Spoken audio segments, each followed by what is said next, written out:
మరి మా ఊరైతే మాత్రం మా ఆవిడ అసలు చింతపిల్లకి అండి. మా సాక్ష్యం అయితే అండి 6 నెలల క్రితం మా ఆయనకి అసలు ఒంట్లో బాగానే ఉండేదండి.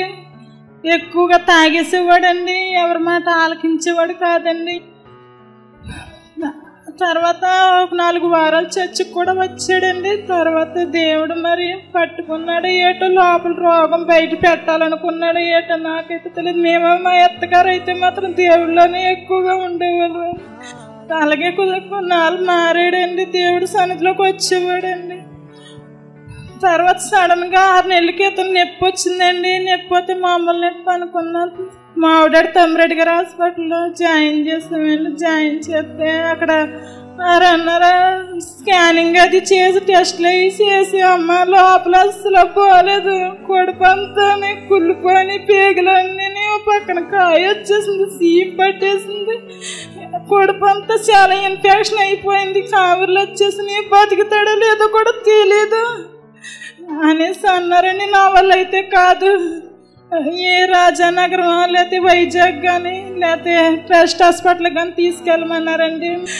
కానీ తర్వాత మా బాధ చూసి అక్కడ దాటరమ్మ కిమ్స్ హాస్పిటల్కి రాస్తానమ్మా, మీకు ఆరోగ్యశ్రీ ఉందని అడిగారు. మాకు ఆరోగ్యశ్రీ లేదండి అంటే కిమ్స్ హాస్పిటల్ తీసుకెళ్ళి జాయిన్ చేసామండి. అక్కడికి తీసుకెళ్ళిన తర్వాత 4 రోజులకు ఒక 60,000 ఎంత అయిపోయినాయండి.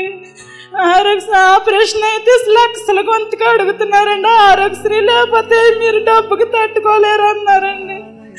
ఎంతగానో దేవుడికి పడి ఏడ్చేవాళ్ళు. తండ్రి నువ్వు ఏం చేస్తావో నీ సిద్ధమే, మరి అమ్మాయిలో దేవుడు ఉన్నాడు ఏటో నాకైతే తెలియదు. ఆ రోజు నిజంగా నేను ఎడతాను ఆరోగ్యశ్రీ మీ పేర్లు డీలర్ చేస్తాననేసి ఎక్కడికో ఫోన్లు చేయించి 1 రోజులో ఆరోగ్యశ్రీ రప్పించేసిందండి. అమ్మాయి అన్నాడు ఆరోగ్యశ్రీ అట్టుకెళ్ళినప్పటికీ ఆపరేషన్ చేసేయాలి అని, కానీ బతుకుతాడని మేము చెప్పలేము.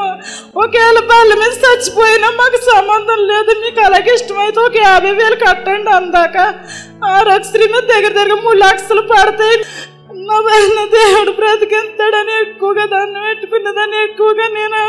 తర్వాత మా అత్తగారు వచ్చేదండి. తర్వాత నేను అనుకున్నానండి 7 వారాలని సన్నిధికి నేను వస్తాను తండ్రి, నా భర్తను తీసుకొస్తాను తండ్రి అనేసి.